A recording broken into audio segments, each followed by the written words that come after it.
Assalamualaikum warahmatullahi wabarakatuh. Perkenalkan, nama saya Intan Novitasari dengan NIM 12211121906. Saya dari kelas 6A Tadris IPA.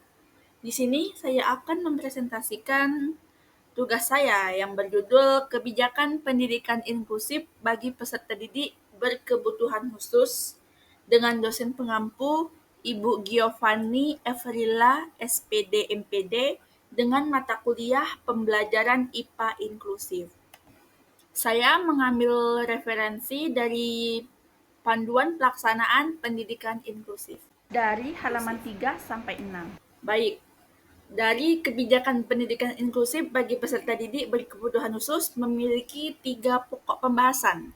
Yang pertama ada kebijakan pendidikan inklusif, yang kedua pengertian, tujuan, dan prinsip pendidikan inklusif, dan yang ketiga peserta didik berkebutuhan khusus atau PDBK. Nah, kita masuk ke yang pertama, kebijakan pendidikan inklusif. Dari dasar hukum menyebutkan bahwa Undang-Undang 1945 Pasal 28 Ayat 2, setiap orang berhak mendapatkan kemudahan dan perlakuan khusus untuk mencapai kesamaan dan keadilan. Selanjutnya, undang-undang terkaitnya Nomor 20 Tahun 2003, pendidikan khusus untuk peserta didik berkelainan fisik, emosional, mental, dan sosial diselenggarakan secara inklusi. Undang-Undang Nomor 8 Tahun 2016, peserta didik berkebutuhan khusus berhak mendapatkan layanan pendidikan yang berkualitas, baik tingkat dasar maupun menengah. Selanjutnya, Permendiknas Nomor 70 Tahun 2009, semua peserta didik dengan kelainan atau bakat istimewa berhak mengikuti pendidikan inklusif. Keputusan Menteri Nomor 56 Tahun 2022, pengembangan kurikulum harus mempertimbangkan kebutuhan potensi setiap daerahnya. Baik, selanjutnya kita masuk ke pokok pembahasan yang kedua, pengertian, tujuan, dan prinsip pendidikan inklusif. Yang pertama, pengertian. Inklusif adalah sebuah pendekatan untuk membangun lingkungan yang terbuka untuk siapa saja dengan latar belakang dan kondisi yang berbeda-beda. Kondisi berbeda-beda ini seperti kondisi fisik, kepribadiannya, dan karakternya. Selanjutnya ada tujuannya. Yang pertama, memberikan kesempatan yang seluas-luasnya kepada semua peserta didik yang memiliki kelainan fisik. Kelainan fisik ini kayak emosionalnya, mentalnya, atau yang memiliki potensi kecerdasan atau bakat istimewa yang bermutu sesuai dengan kebutuhan dan kemampuannya. Untuk tujuan yang kedua, mewujudkan penyelenggaraan pendidikan yang menghargai keanekaragaman bagi semua peserta didik. Selanjutnya, prinsip. Kunci utama yang menjadi prinsip pelaksanaan pendidikan inklusif adalah bahwa semua peserta didik tanpa terkecuali dapat belajar dan perbedaan menjadi kekuatan dalam mengembangkan potensinya. Prinsip adaptasi dalam melaksanakan pendidikan inklusif harus memperhatikan 3 dimensi ini. Yang pertama ada kurikulum. Baik, kurikulum ini terkait dengan penyesuaian isi atau kompetensi yang dipelajari peserta didik. Pada adaptasi kurikulum guru dapat melakukan penambahan keterampilan pada proses belajarnya. Yang kedua ada instruksional, terkait dengan metode dan strategi yang dapat digunakan guru agar peserta didik menguasai materi yang ditargetkan. Yang ketiga ada lingkungan belajar, berkaitan dengan pengaturan suasana pembelajaran, contohnya seperti di mana, kapan, dan bersama siapa pembelajaran itu dilakukan, termasuk adanya ketersediaan alat bantu dan sumber belajar sesuai kebutuhan peserta didiknya. Baik, selanjutnya ada penerapan adaptasi kurikulum dan instruksional dapat dilakukan dengan model eskalasi atau akselerasi, program percepatan dalam waktu dan penguasaan materi. Yang kedua, duplikasi. Kurikulum PDBK sama dengan kurikulum umum, cocok untuk peserta didik dengan hambatan ringan. Yang ketiga, modifikasi. Kurikulum umum disederhanakan dan disesuaikan dengan kebutuhan PDBK. Yang keempat ada substitusi. Bagian kurikulum diganti dengan kegiatan yang setara seperti menggambar untuk anak-anak dengan hambatan penglihatan diganti dengan menyanyi. Yang terakhir ada omisi. Beberapa aspek kurikulum dihilangkan untuk menyesuaikan dengan kemampuan peserta didik. Selanjutnya kita masuk ke pokok pembahasan yang ketiga, peserta didik berkebutuhan khusus atau PDBK. Undang-Undang Republik Indonesia Nomor 20 Tahun 2003 mendefinisikan anak berkebutuhan khusus sebagai anak yang memiliki kelainan fisik, emosional, mental, intelektual, dan anak dengan potensi kecerdasan istimewa. Kategorinya terbagi menjadi dua. Yang pertama itu ada PDBK sementara yang disebabkan oleh faktor eksternal dan PDBK mentap akibat kondisi kecacatan. Pengelompokan ini bertujuan untuk memudahkan guru mengenali keberagaman peserta didik berkebutuhan khusus dan bagi anak yang daerah terpencil atau terbelakang sehingga mereka semua berhak memperoleh pendidikan layanan khusus. Oke, kita masuk ke keberagaman PDBK dikelompokkan sebagai berikut. Yang pertama, peserta didik dengan hambatan penglihatan atau biasa disebut tunanetra. Anak dengan hambatan penglihatan membutuhkan layanan pendidikan khusus. Tunanetra dibagikan menjadi dua, yang pertama buta total dan kurang lihat. Jadi hambatan penglihatan terjadi apabila setelah diukur dengan alat ukur menghasilkan 20/200 feet. Buta total itu adalah mereka yang sama sekali tidak mampu melihat rangsangan cahaya dari luar. Sedangkan kurang lihat itu mereka memiliki pandangan yang kabur. Jadi masing-masing dengan kebutuhan belajar yang berbeda-beda. Karakteristik gangguan penglihatan secara fisik itu seperti mata juling, sering berkedip, mata merah, mata infeksi, gerakan mata tak beraturan, mata selalu berair, penglihatan kabur atau ganda, dan sebagainya. Ini adalah contoh gambar anak dengan hambatan tunanetra. Yang kedua, peserta didik dengan hambatan tunarungu atau hambatan pendengaran. Peserta didik dengan hambatan pendengaran mengalami kerusakan pendengaran yang menyebabkan kemiskinan bahasa. Mereka disebut tuli jika skor audiometernya 91 dB, diabesel atau lebih, dan jika 27-90 disebel disebut kurang dengar. Mereka tidak mengalami hambatan intelektual, tetapi mengalami keterlambatan bahasa dan komunikasi. Oke, klasifikasinya yang pertama gangguan pendengaran ringan dengan derajat 20-30 desibel itu pada klasifikasi ini anak masih mampu belajar bicara dengan menggunakan alat pendengarnya.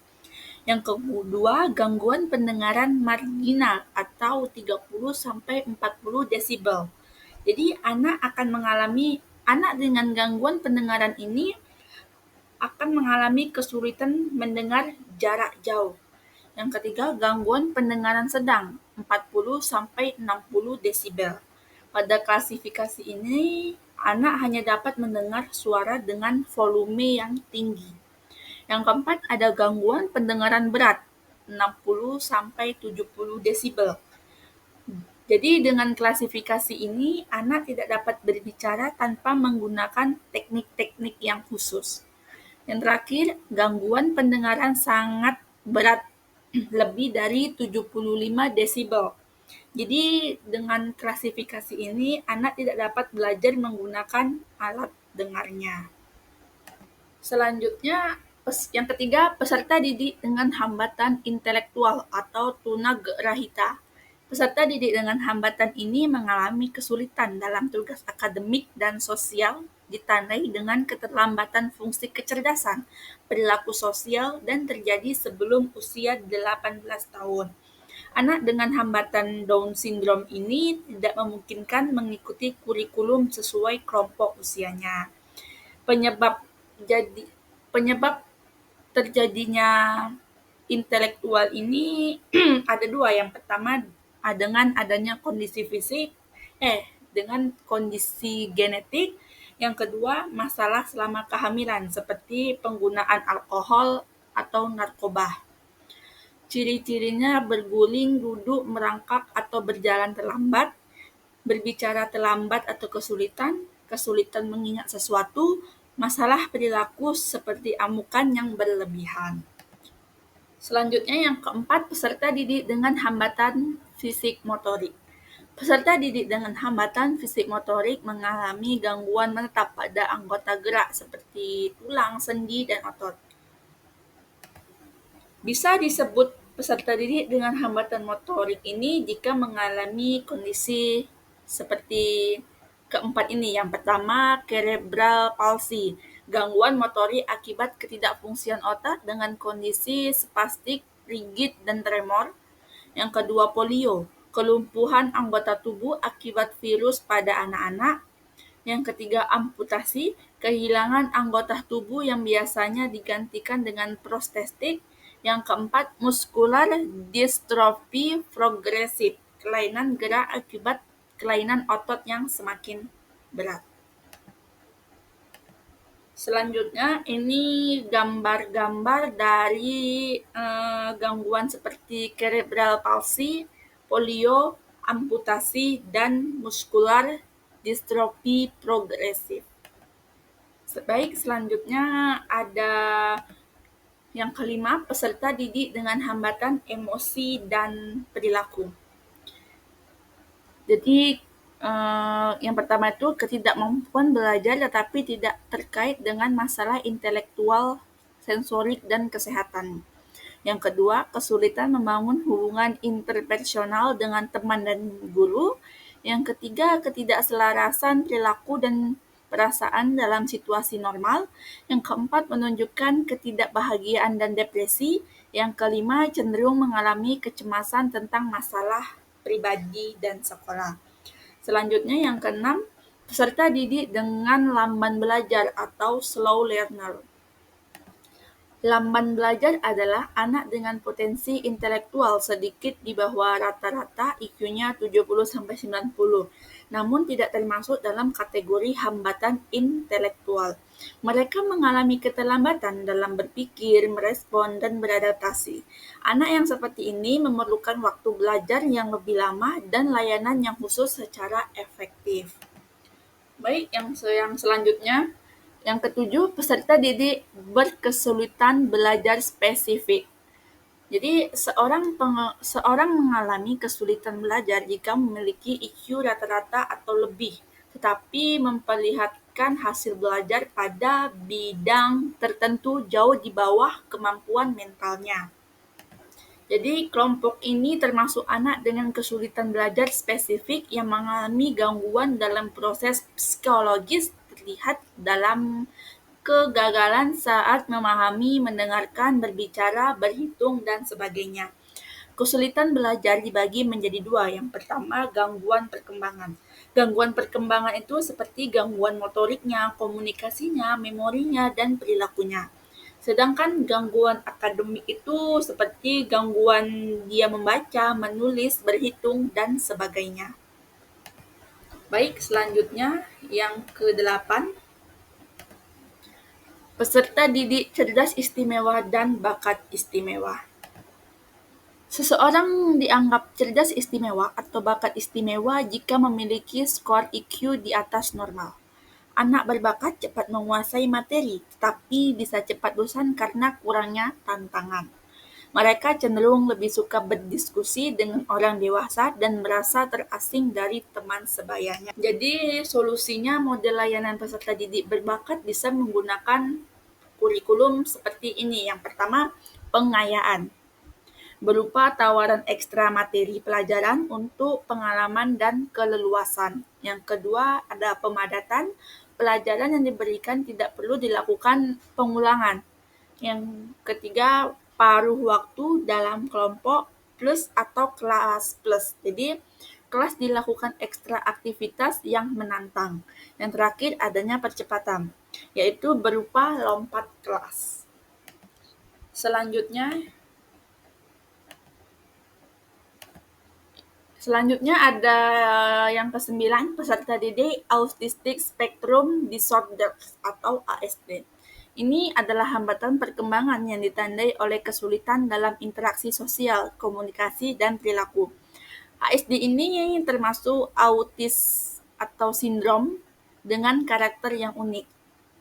Seseorang dianggap autis jika memiliki hambatan interaksi sosial, hambatan komunikasi, dan hambatan perilaku. Baik, selanjutnya yang ke-10 ada peserta didik Attention Deficit Hyperactivity Disorder atau ADHD. Jadi, istilah tersebut merujuk kepada anak yang mengalami gangguan emosi dan perilaku yang ditandai dengan yang pertama kesulitan konsentrasi, yang kedua hiperaktivitas, adanya gerakan berlebihan atau dia nggak bisa diam. Yang ketiga impulsivitas, kecenderungan bertindak sesuka hatinya. Jadi karakteristik ADHD ini selalu bergerak, suka mengganggu, tidak dapat memusatkan perhatian pada sasaran yang akan dicapai, tidak dapat menahan amarah atau kekecewaan. Baik, cukup itu saja yang bisa saya sampaikan. Lebih dan kurangnya saya mohon maaf. Wassalamualaikum warahmatullahi wabarakatuh.